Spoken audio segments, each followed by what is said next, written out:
Today, we're talking spoilers. Yeah, so I don't know if you guys are like me, but is there anything more annoying when you're chatting with someone and you start talking about a TV show? You're like, oh, what about in Game of Thrones, how this and that happens? And they yell in your face, oh, spoiler alert!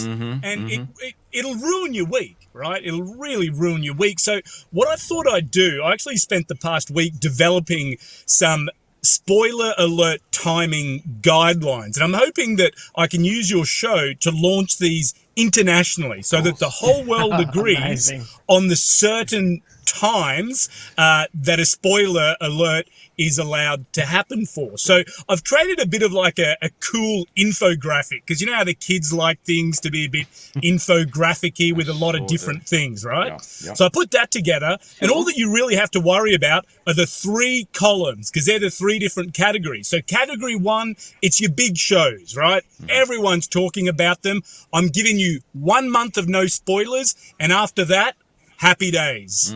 What do you reckon about that? Does that sound fair? I think that's so good. I love this kind of idea, Bruno, because I'm still reeling from the fact that one of my brothers told me that Jack dies at the end of Titanic. That was in 1998, so I'm still pretty angry about it. But I understand. He does? How could you do that? Shit. I've done, Spoiler alert! I'm part of the problem. Part of the problem. Sorry, but what shows are we talking though, Bruno? Are we talking shows like Game of Thrones? Those kind of big shows? They're your marquee shows. So I guess at the time, Breaking Bad. I'd even consider that perhaps recently you'd consider Billions to be a bit like that. Oh, yeah. Certainly in my group of friends, that's the big shows. So the big ones, you get 1 month to watch it. But Bruno, don't you think that spoilers are timeless, that you should never give a spoiler? Because talk about it on a forum, of course, but you know, like, someone may not have seen Psycho. So are we going to, decades later, is it still worth spoiling it just because we can? Why not let people have that experience? Look, I get your point, but this is actually a freedom of speech matter, right?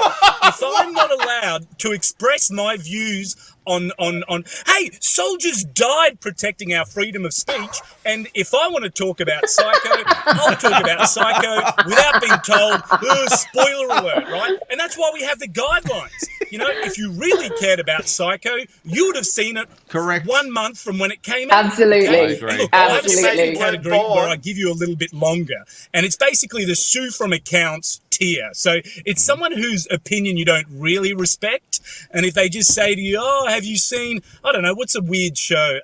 Messiah. Have you seen Messiah, about the second coming of Christ? And you're like, not really, that sounds a bit lame. But you've got 6 months to go and watch that. So don't spoil that one. It's a little bit niche. You'll go off and watch it. 6 months. The third tier is more like those weird shows that you overhear like a dumb hipster barista saying in a cafe. Like, you know, when they're trying to sound interesting to a potential mate, and they'll be like, oh, have you seen, what's one that I heard the other day? Oh, this hipster was like, have you seen October Faction? It's about like these kids' parents and they hunt monsters for a secret society. Have you seen that? No. And it's like, no, that sounds hideous. So you get 365 days spoiler-free for that one, which I think is pretty fair. Like, so here's what I need from you guys. I need you guys to agree to it so that I can launch this worldwide and say it's signed off by experts as well. All right, well, let's quickly go around the boxes here. Benjamin, are you on board, yay or nay? I'm on board. I think big thumbs up to you, Bruno Bouchet. I'm on board massively. This is the definitive list of what we need in this world right now.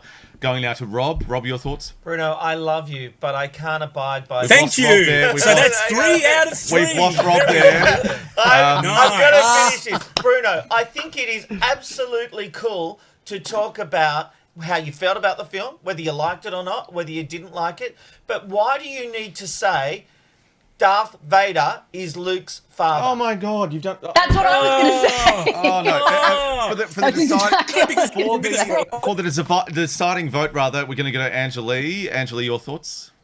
No, he hasn't. Oh yeah, I'm with you guys. Rob McKnight is all by himself. What a surprise! Yeah, that's true, Bruno. But tell me why? Why do we need to spoil them? Why do we need to put these limits on saying that after a month you can? Why do you have to put it on Twitter that Darth Vader was Luke's dad, or what happened inside. Because have to do that?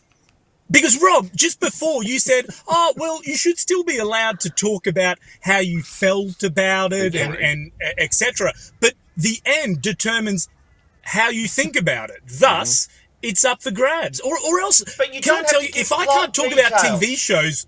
No, but Rob, if I can't talk about TV shows with people, I have nothing to talk about. I have nothing else in my life. You can with like-minded people who have seen those shows, or recommend these shows and why they should like them.